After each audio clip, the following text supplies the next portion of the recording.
صاحب کہتے ہیں کہ یہ جو نون لیگ نے 16 مہینے میں مہنگائی کر دی کیونکہ ان کے منسٹرز ناکام تھے.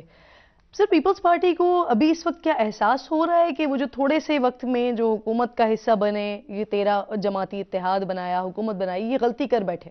نہیں، میں آپ کو بتاؤں کہ ہر وقت کے تقاضے ہوتے ہیں. ہر وہ اس وقت جو معروضی حالات ہوتے ہیں ملک میں سیاست کے، آپ ان کو سامنے رکھ کے فیصلے کرتے ہیں نا جی. اس وقت میں سمجھتا ہوں کہ بہت سارے خدشات تھے کہ کوئی ایسی باتیں بھی ہو رہی تھیں کہ جی یہ بھی ہو سکتا ہے، وقت سے پہلے اسمبلی ڈیزالو ہو سکتی ہے. بڑے آپ یوں سمجھیں کہ کل زرداری صاحب خود بھی کہہ رہے تھے RO الیکشن کروا کے 2028 تک کا پلان بھی تھا. جی کوئی غیر معمولی باتیں ہو رہی تھیں جی کہ اس کی مرکز میں حکومت تھی، پنجاب میں حکومت تھی، KPK میں حکومت تھی. دیکھیں نا، تو وہ کس کے بل بوتے پہ وہ ساری حکومتیں ٹوٹ رہی تھیں اور یہ ہے کہ میں یہ کر دوں گا اور وہ کر دوں گا. اور حالات تو یہ تھے کہ اس وقت جو ہم لوگوں کی تھوڑی یادداشت سلو ہو جاتی ہے نا جی، ہم جذباتی لوگ ہیں، ہم بھول جاتے ہیں، ہم آگے. وہاں یہ حالت ہو گئی تھی کہ PTI کے جو ممبرز تھے یہ آ کر مجھ سے کہا کرتے تھے، جو ہمارے واقف کار تھے، کہ ہم اپنے حلقے میں نہیں جا سکتے، اتنی مہنگائی ہو گئی ہے. ہم نے کہا تھا 1 کروڑ نوکریاں دیں گے، وہ ہم نہیں دے سکے. ہم نے کہا تھا کہ ہمارے پاسپورٹ کی اتنی عزت ہوگی کہ اس کا نمبر 1 ہو جائے گا، پاکستان کو ہم اوپر اٹھا دیں گے. دیکھیں نا، یہ جو لفاظی ہوتی ہے، یہ جو اس قسم کی غلط بیانیاں ہوتی ہیں، لوگوں کو دل موہ لینے کے لیے جو فکرے بنائے جاتے ہیں، جو نیریٹیوز ڈیولپ کیے جاتے ہیں. ابھی دنیا میں ایسے تو نہیں، تو وہاں تو پریکٹیکل بات کی جا سکتی ہے نا جی، کہ بھئی دیکھیں یہ آپ کی مہنگائی ہے اور اس مہنگائی کو میں اتنے درجے نیچے لا سکتا ہوں اور یہ میرا پلان ہے. آپ کی اکانومی کو ٹھیک کرنے کے لیے میرا یہ پلان ہے. یہاں ایسی تو کوئی بات نہیں ہوتی نا. یہاں تو ایک جنرل سی بات کی جا سکتی ہے کہ آپ ایک دفعہ بھروسہ کریں اور میں دیکھیں کہ آپ کو جو ہے وہ آسمان سے تارے توڑ کے لا دوں گا. سر یہ بتائیے، جب PDM حکومت بنی تو کیا اس وقت بھی جنرل فیض حمید کی طرف سے کوئی مداخلت کی گئی تھی؟ کیونکہ اس وقت میں موجودہ آرمی چیف ہیں، ان کے حوالے سے کافی زیادہ مہم کی گئی تھی اور اس بارے میں یہ بھی اطلاعات آ رہی تھی، ایسی بھی خبریں آ رہی تھیں کہ شاید ادارے کے اندر سے ہی مہم چلائی جا رہی ہیں، چلانے کی باتیں ہو رہی ہیں. تو کیا سر اس میں بھی فیض حمید کی انوالومنٹ تھی؟ دیکھیں ایک بہت بڑی کنٹروورسی تو ہے نا جی. اب فیض حمید صاحب بھی چلے گئے ہیں، ہم لوگ بھی تجزیے اس وقت کرتے ہیں جب کوئی جا چکا ہوتا ہے گھر. میں نے پہلے بھی اس دن کہا تھا کہ دیکھیں اب یہ گڑے مردے اکھاڑنے کے بجائے ہم اگلا الیکشن تو سنبھالیں کہ اللہ کرے وہ ٹھیک ہو. اور جس وقت بھی ہم پیچھے مڑ کر دیکھنا شروع کریں گے تو پھر آپ یوں سمجھیں کہ 47 سے لے کر تو آنورڈ ہماری تاریخ کو اتنی اچھی تو نہیں ہے. سر 9 مئی میں جو ملوث حاضر سروس افسران کے خلاف کارروائی ہوئی، ان میں کہیں فیض حمید کا کوئی کردار تھا؟ جی 9 مئی کا جو واقعہ ہوا اس میں حاضر سروس افسران کے خلاف بھی کارروائی ہوئی ہے. میں سمجھتا ہوں کہ 9 مئی تو ایک بڑا ہی بھیانک اور بڑا دردناک ہماری اس تاریخ کا ایک پہلو ہوگا، جو بڑا سیاہ ترین دن تھا. کرن میں سمجھتا ہوں کہ پاکستان کا کوئی دشمن اگر یہ کوئی بات کرتا نا تو وہ بھی شاید اس حد تک وہ کامیاب نہ ہوتا.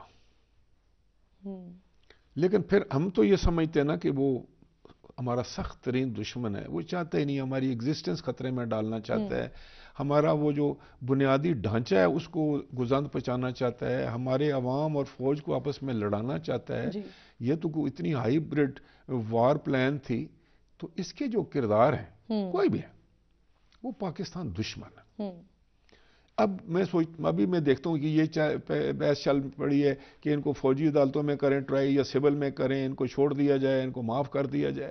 یار یہ کیا کرتے ہو؟ یہ ملک ہے، یہ کوئی 10 بندوں کی، 20 بندوں کی، 50 یا 100 بندوں کی سوچ کا تو نہیں ہے اس کے اوپر اثر انداز ہونا ہے. اس پہ یہ ملک ہے، یہ 25 کروڑ لوگوں کا ہے، اس نے قیامت تک قائم رہنا ہے. اگر کوئی اچھا کرتا ہے تو اس کو شاباش دو، جو غلط کرتا ہے اس کو روکو، اور جس نے اتنی بڑی دشمنی کی ہے پاکستان سے اس کو سزا دو. اگر آپ نہیں کرتے، سزا نہیں دیتے، تو کل کوئی اور جو ہے وہ 10-20 ہزار آدمی لے کے جتھا آ جائے گا. اب ہے نا بہت سارے ممالک میں جتھے کام کر رہے ہیں، تو پھر آپ کا تو یہ سارا سسٹم ختم ہو جائے گا، آپ کا یہ نظام جو ہے وہ ٹوٹ پھوٹ جائے گا. آپ کو اس کو بڑا سنجیدگی سے لینا ہے, بڑا سیریسلی لینا ہے. یہ 9 مئی کا واقعہ جو ہے وہ پاکستان پر قیامت تھی.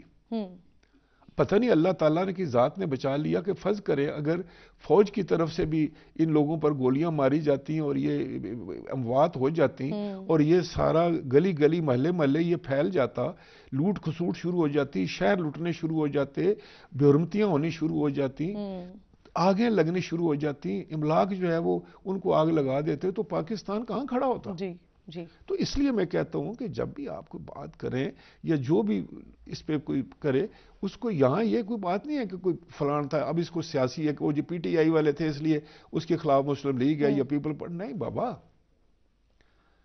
یہ آپ نے پیپلز پارٹی پر تو حملہ نہیں کیا تھا, آپ نے تو پاکستان کے جنرل ہیڈ کوارٹر پہ حملہ کیا, آپ نے تو پاکستان کے ایک کور کمانڈر کے گھر کو جلا دیا جس کا نام جناح ہاؤس تھا, آپ نے تو جا کر ایئر فورس انسٹالیشن پر حملہ کیا.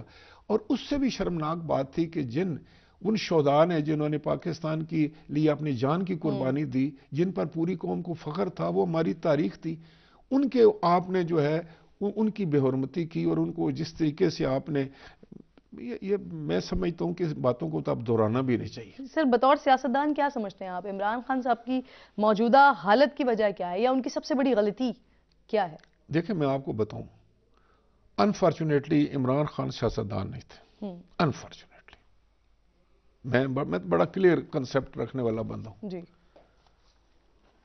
وہ ایک سیلیبریٹی تھی, وہ ایک اچھے کیپٹن تھے, کرکٹ میں کھلاڑی تھے, اچھے تھے, اچھی شخصیت تھی ان کی. سیاستدان نہیں تھے اور سیکھا بھی نہیں پھر انہوں نے. دیکھیں نا, سیاستدان جو ہوتا ہے نا, اس میں سب سے پہلی بات ہوتی ہے کہ سیاستدان کبھی انتشار نہیں پھیلاتا, انتہا پسند نہیں ہوتا, وہ کبھی گولی کی بات نہیں کرتا, کبھی وہ بندوق کی بات نہیں کرتا, کبھی وہ اپنے ملک کو نقصان پہنچانے کا سوچ بھی نہیں سکتا. پیپلز پارٹی کے شہید ذوالفقار علی بھٹو کی شہادت کے بعد میں صرف 2 باتیں کروں گا. ہمارے ورکرز کو بھی تو بڑا دکھ تھا, بڑی تکلیف تھی, لیکن کوئی ایک مثال ہے کہ کسی جگہ پر ایک حملہ کیا گیا ہو کسی کے اوپر. ہمارے ورکرز بیچارے اپنے اوپر تیل پھینک کے تو اپنے آپ کو جلا رہے تھے.